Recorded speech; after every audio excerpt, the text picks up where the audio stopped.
केंद्र सरकार को सुप्रीम कोर्ट के द्वारा एक बहुत बड़ा झटका। The Supreme Court has struck down the electoral bond scheme. Court ने इलेक्टोरल बॉन्ड्स को अनकॉन्स्टिट्यूशनल घोषित कर दिया है। सुप्रीम कोर्ट ने कहा कि आर्टिकल 19(1)(a) के तहत right to freedom of speech and expression और राइट टू इंफॉर्मेशन के तहत इलेक्टोरल बॉन्ड्स अनकॉन्स्टिट्यूशनल है। ये केंद्र सरकार के लिए एक बहुत ही बड़ा झटका है। तो आइए आज हम एक बार समझने की कोशिश करते हैं कि इलेक्टोरल बॉन्ड्स है क्या, इसे लाया क्यों गया था और इसे अनकॉन्स्टिट्यूशनल क्यों घोषित कर दिया गया। अगर मैं आप लोगों से पूछूं कि इलेक्शन के लिए सबसे जरूरी चीज क्या है, तो शायद आप सभी का जवाब होगा पैसा। और ये एकदम सही चीज है। जो पॉलिटिकल पार्टीज है वो बहुत भारी मात्रा में पैसा इस्तेमाल करती है कैंपेनिंग के लिए, चाहे वो बीजेपी हो चाहे वो कांग्रेस हो। सारी पॉलिटिकल पार्टीज एक बहुत बड़े अमाउंट खर्च करती है इलेक्शन में, और इसका कोई लेन देन का जो हिसाब है वो कोई नहीं रखता था। 2017 के पहले ये सारा पैसा डोनेशन के थ्रू आता था, और ये डोनेशन कैश के रूप में होता था। अब कैश में कोई भी ट्रांसपेरेंसी नहीं होती है, तो ये कैश कहां से आ रहा है, कहां यूज हो रहा है, और ये कैश में कितना ब्लैक मनी है, ये किसी को नहीं पता लगता था। इस चीज को रोकने के लिए 2017 में अरुण जेटली जी ने पहली बार इलेक्टोरल बॉन्ड्स की बात की थी, और 2018 में इसे पास कर दिया गया था। 2018 के बाद से सिर्फ और सिर्फ इलेक्टोरल बॉन्ड्स के थ्रू आप पैसा डोनेट कर सकते हैं। इलेक्टोरल बॉन्ड्स का जिम्मेदारी एसबीआई को दी गई थी, जो कि स्टेट बैंक ऑफ इंडिया है। तो आप मान लीजिए आप बैंक में जाते हैं और आप 10,000 रुपए बैंक को ट्रांसफर करते हैं, तो बैंक उसके बदले आपको एक पेपर देगी। इस पिक्चर में देखिए, आप एक इलेक्टोरल बॉन्ड देख सकते हैं। एक सैंपल इलेक्टोरल बॉन्ड है। तो इस इलेक्टोरल बॉन्ड में ना अमाउंट लिखा होता है। तो जैसे मान लीजिए आपने 10,000 रुपए एसबीआई में ट्रांसफर किए, तो एसबीआई उसके बदले आपको एक पेपर देगी। अब ये पेपर आप ले जाके किसी भी इंडिविजुअल या पॉलिटिकल पार्टी को दे सकते हैं। अब वो पॉलिटिकल पार्टी को 15 दिनों के अंदर अंदर ये पैसा अपने खाते में ट्रांसफर कराना होगा। तो इससे ट्रांसपेरेंसी आती है। तो इस चीज के लिए इलेक्टोरल बॉन्ड्स को लाया गया था। इसके साथ ही साथ जब कोई पैसा डोनेट करता था तो उसका नाम जग जाहिर हो जाता था। तो ये इंडिविजुअल लोगों के लिए उतनी परेशानी की बात नहीं है, लेकिन जो बड़े कॉरपोरेशंस है, अगर मान लीजिए उन्होंने कांग्रेस को पैसा दिया, तो बीजेपी वाले आके उनसे बोलते थे कि भाई हमें हमें भी पैसा दो। या फिर अगर आपने बीजेपी को पैसा दिया तो हो सकता है कांग्रेस वाले आके बोले कि हमें भी पैसा दो। तो इससे दिक्कत ये आती थी कि बड़े कॉरपोरेशंस को ये डिसीजन लेने में बहुत दिक्कत होती थी कि वो किसको पैसा दे। और मान लीजिए उन्होंने गलत पार्टी को पैसा दे दिया, जो कि उस समय पावर में नहीं आ पाई, तो हो सकता है जो अपोजिशन पार्टी थी वो उसका बिजनेस ठप कर दे।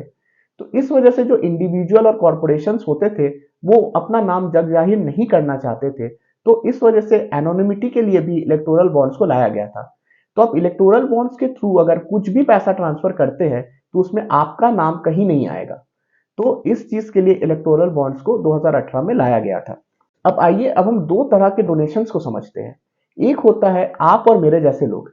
आपको या मेरे को मान लीजिए कोई एक पॉलिटिकल पार्टी बहुत पसंद है, तो हम उसके इलेक्शन कैंपेन में कुछ पैसा देना चाहते हैं, तो हम मान लीजिए 1,000 रुपए या 10,000 रुपए उनको डोनेट करते हैं।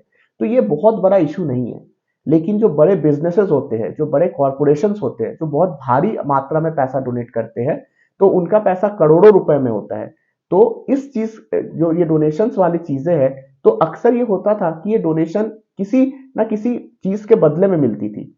यानी कि अगर आपने किसी पार्टी को पैसा दिया, तो जब वो पार्टी पावर में आएगी तो मे बी आपके लिए कुछ फेवर करेगी, आपके लिए कोई टेंडर निकाल देगी या आपके फायदे के लिए कोई स्कीम बना देगी। तो ये एक बिजनेस ट्रांजैक्शन जैसा हो गया था। तो इस चीज को रोकने के लिए भी इलेक्टोरल बॉन्ड्स को लाया गया था। अब इलेक्टोरल बॉन्ड्स में इशू क्या है ये समझते हैं। कैश से ब्लैक मनी को रोकने का तरीका तो सही है, लेकिन दिक्कत यह है कि इलेक्टोरल बॉन्ड्स में एनोनिमिटी की वजह से शेल कंपनीज के थ्रू वापस से ब्लैक मनी आपके अकाउंट में ट्रांसफर किया जा सकता है। क्योंकि आपको कंपनी का नाम पता ही नहीं चलेगा, तो आप ये पता लगा ही नहीं पाएंगे कि वो पैसा कहां से आया। तो बहुत इजीली शेल कंपनीज के थ्रू ब्लैक मनी किसी भी पॉलिटिकल पार्टी को पहुंचाई जा सकती थी। उसके साथ ही साथ जो अपोजिशन की पॉलिटिकल पार्टीज है, उनको कभी ये बात पता नहीं लगेगी कि किस कंपनी ने कितना पैसा डोनेट किया। लेकिन जो पार्टी पावर में है वो ये बात बहुत आसानी से पता लगा सकती है।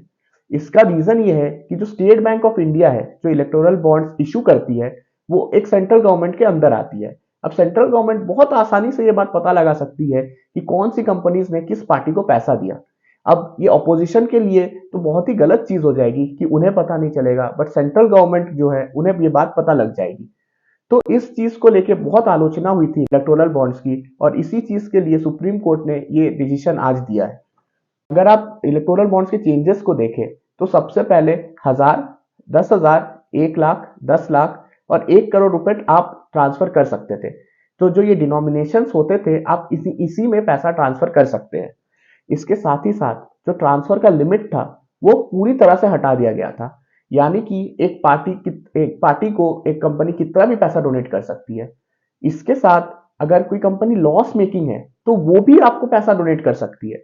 तो आप समझ ही सकते हैं कि ये कितना नेगेटिव चीज है कि एक कंपनी जो लॉस कर रही है वो अपने शेयर होल्डर्स का फायदा नहीं करा के किसी पॉलिटिकल पार्टी को पैसा डोनेट करे। तो ये सारी चीजें इलेक्टोरल बॉन्ड्स में बहुत सारी इश्यूज थी, जिस वजह से इलेक्टोरल बॉन्ड्स की काफी आलोचना हुई थी।